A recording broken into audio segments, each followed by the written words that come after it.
Benedict is still the Pope, or is likely still the Pope, they take a question like that, and it sounds like the question, are you still beating your wife? But I'll venture an answer, and the answer is pretty simple. When Benedict accepted the papacy, he didn't reserve anything. He didn't put anything, he didn't add any technicalities or qualifications or reservations to it. He just simply accepted it.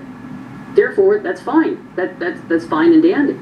The problem is that if you want to resign the papacy, it's kind of like President Nixon. In one sentence, he resigned the office of the presidency of the United States. He said, I hereby renounce the office of the presidency of the United States. If Benedict had done that, there'd be nothing for you and me to talk about. But, the problem is when your intellect has an idea of the papacy, that you can somehow renounce the active part of it, but still ontologically, metaphysically, participate in the Platonic form of Pope with a capital P, mystically. If that's your thought pattern, and you choose that, then your will is not really free if it chooses something that's erroneous.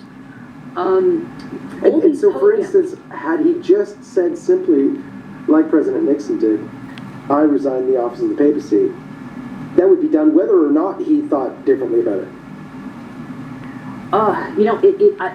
Off the top of my head, I would say it's kind of like when when the minister gives the Eucharist, or when the priest does baptism, or even when a Protestant gives somebody baptism.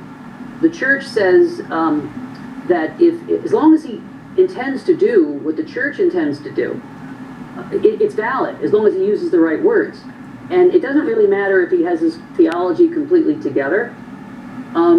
So I would say is that if Benedict just used the right words, Canon 332.2 says, if the Roman Pontiff renounces his munus, it has to be free, and it has to be properly manifested.